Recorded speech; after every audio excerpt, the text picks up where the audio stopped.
लाल किले की प्राचीर पर सुबह की हल्की रोशनी फैल रही थी। दिल्ली की हवा में उस दिन कुछ अलग ही कंपन था।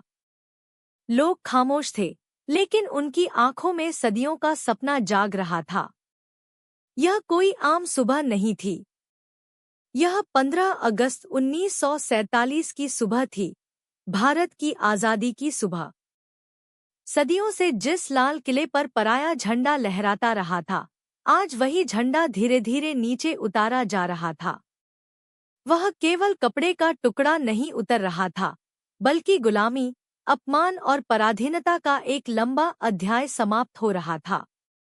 इतिहास की भाषा में इस क्षण को कहा गया झंडारोहण। झंडारोहण का अर्थ होता है पहले से लगे झंडे को सम्मानपूर्वक नीचे उतारकर उसकी जगह नया झंडा चढ़ाना। यह केवल एक औपचारिक प्रक्रिया नहीं होती, बल्कि सत्ता परिवर्तन, शासन परिवर्तन और युग परिवर्तन का प्रतीक होती है। जैसे ही ब्रिटिश झंडा पूरी तरह नीचे आया, कुछ क्षण के लिए सब कुछ थम गया। सांसें रुकी हुई थी, आंखें आसमान की ओर टिकी थी, और फिर उसी ध्वजदंड पर धीरे धीरे ऊपर चढ़ने लगा भारतीय तिरंगा। केसरिया, त्याग और बलिदान का प्रतीक। सफेद, सत्य और शांति का संदेश। हरा, आशा और समृद्धि की पहचान। और बीच में नीला अशोक चक्र, न्याय और निरंतर गति का प्रतीक। यह सिर्फ झंडा नहीं था, यह उन लाखों भारतीयों के सपनों का रूप था जिन्होंने जेलें काटीं, लाठियां खाईं, गोलियां खाईं और फिर भी वंदे मातरम कहना नहीं छोड़ा। 15 अगस्त 1947 को जो हुआ, वह केवल झंडा फहराना नहीं था, वह था झंडारोहण, क्योंकि एक पुराने शासन का झंडा हटाया गया था और एक नए स्वतंत्र राष्ट्र का झंडा स्थापित किया गया था। लेकिन कहानी यहीं समाप्त नहीं होती। समय आगे बढ़ता है। 3 वर्ष बीत जाते हैं। तारीख आती है 26 जनवरी 1950। भारत अब आजाद है, लेकिन आज वह एक और बड़ा कदम उठाने जा रहा है। आज भारत अपने संविधान को अपनाने जा रहा है। आज भारत गणराज्य बनने जा रहा है, ऐसा देश जो अपने नियमों से, अपने कानून से और अपने लोकतंत्र से चलेगा। राजपथ, आज का कर्तव्य पथ, पर चारों ओर अनुशासन और गर्व का वातावरण है। पहली गणतंत्र परेड की तैयारी हो रही है। इस बार दृश्य थोड़ा अलग है। आज ध्वजदंड खाली है। कोई पुराना झंडा नहीं उतारा जाना है। कोई सत्ता परिवर्तन नहीं है। आज उत्सव है, संविधान का, लोकतंत्र का और आत्मनिर्भर भारत का। जैसे ही राष्ट्रपति झंडे की रस्सी खींचते हैं, तिरंगा हवा में लहराने लगता है। यह क्षण कहलाता है झंडा फहराना। झंडा फहराना का अर्थ होता है खाली ध्वजदंड पर झंडे को ऊपर चढ़ाकर बांधना। इसमें किसी पुराने झंडे को हटाया नहीं जाता।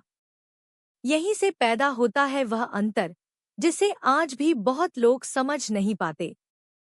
झंडारोहण और झंडा फहराना दिखने में एक जैसे, लेकिन अर्थ में बिल्कुल अलग। झंडारोहण, जब पुराने झंडे को हटाकर नया झंडा लगाया जाए। यह आम तौर पर एक ही बार होता है, जब कोई देश आजाद होता है या शासन बदलता है। झंडा फहराना, जब खाली ध्वजदंड पर झंडा ऊपर चढ़ाया जाए। यह राष्ट्रीय पर्वों और संवैधानिक आयोजनों में होता है। भारत में झंडारोहण केवल एक बार हुआ, 15 अगस्त 1947 को। इसके बाद हर साल, चाहे 15 अगस्त हो या 26 जनवरी, झंडा फहराया जाता है, रोहन नहीं। आज भी लोग कहते हैं, आज झंडारोहण हुआ। लेकिन सच्चाई यह है कि आज झंडा फहराया जाता है। अब सवाल उठता है, 15 अगस्त को झंडा प्रधानमंत्री ही क्यों फहराते हैं और 26 जनवरी को राष्ट्रपति क्यों? इसका उत्तर भारत के लोकतांत्रिक ढांचे में छिपा है। 15 अगस्त स्वतंत्रता संग्राम की सफलता का दिन है। उस आंदोलन का नेतृत्व राजनीतिक नेतृत्व ने किया, इसलिए प्रधानमंत्री झंडा फहराते हैं। 26 जनवरी संविधान का दिन है और संविधान के सर्वोच्च संरक्षक राष्ट्रपति होते हैं, इसलिए इस दिन राष्ट्रपति झंडा फहराते हैं।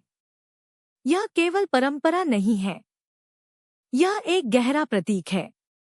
जब भी तिरंगा ऊपर उठता है, वह हमें याद दिलाता है कि आजादी हमें मुफ्त में नहीं मिली। यह संघर्ष, बलिदान और एकता की देन है।